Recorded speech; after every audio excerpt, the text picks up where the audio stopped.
So yesterday, early morning hours, we were called to a domestic disturbance call. While there, patrol officers learned that Jacob Holman had been looking at images that were disturbing to family members and had also obtained some other information where detectives were called in. Detectives came in, spoke with all parties involved, and this investigation lasted all day yesterday. We literally worked throughout the entire day developing the case and working throughout the details. And what we learned was that in the computer he had images of child pornography, so he was charged with 1 count of child pornography. But also more disturbing was that he appeared to have a plan in place to possibly kidnap a child and commit some felonious acts against them.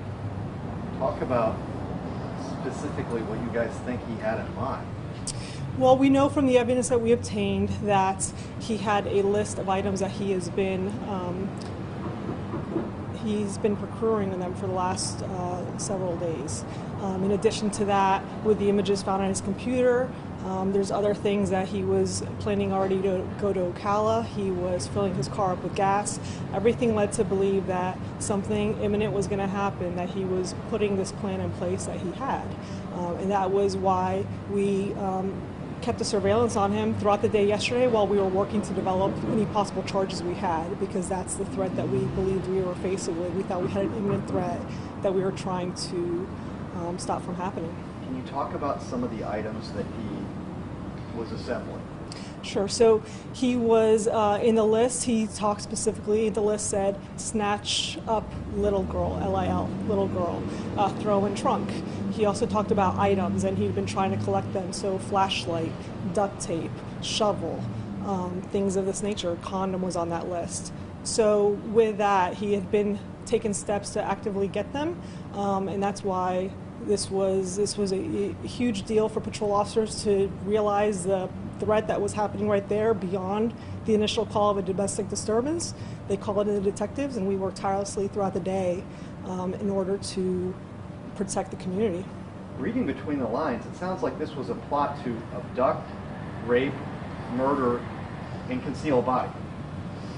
So it's hard to speculate what's into one's mind, but obviously when we look at it, that was the concern, right? The concern with this one was absolutely that we have to safeguard our community and our children, because everything, little pieces, especially adding up and all the pieces being put together, made us believe that we had a threat imminent in our community, and we were going to do everything we can to protect the community.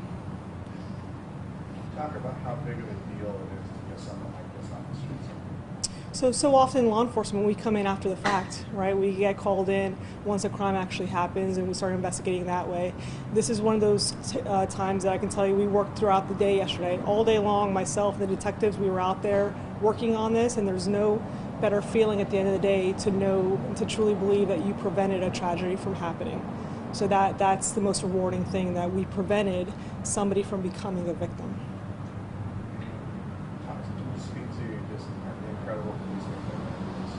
Absolutely, it was a tireless effort, and it was a joint effort between, like I said, the patrol officers that got called out to a domestic disturbance. How many times do we get that call throughout the night?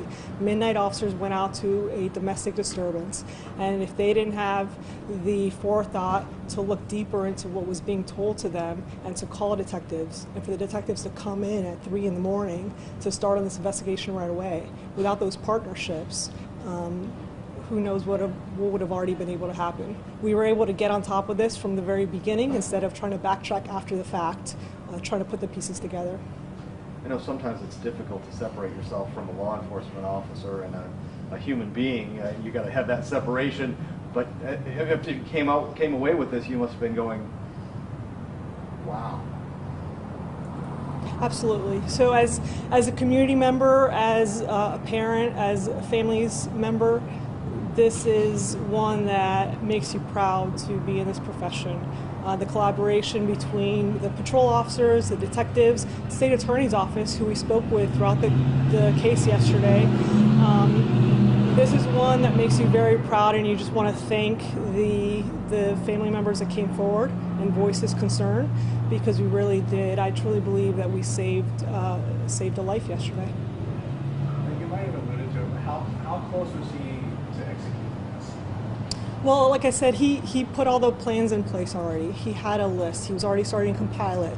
He was taking all these steps. I do believe that a threat was imminent. He was taking the steps to commit this act. It wasn't just a thought. He was actively taking steps in order to go through with a plan that he had established. Yeah, it's one thing to write down a plan, it's another thing to have a trunk full of supplies. Correct. Right.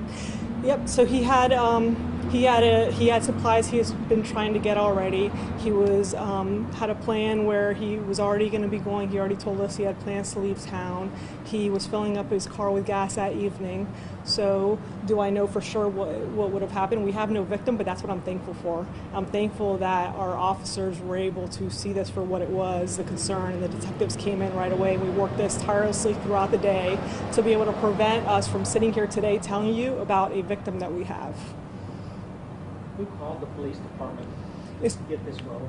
It started as a domestic call for service, a domestic disturbance yesterday around 2 in the morning.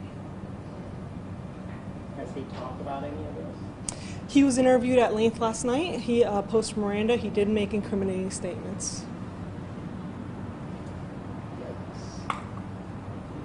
One other question is, with the charges that will be against him, what's to guarantee that he won't be back at home, maybe back into that same mode of thinking? Right. So just because an arrest was made, the investigation doesn't stop. We have a lot of more work to do.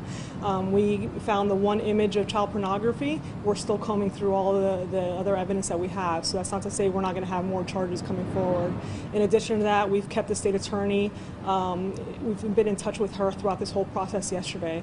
So they are also aware of our concerns in this case as it develops, and we're going to do everything we can to seek the justice that I believe he deserves in this case.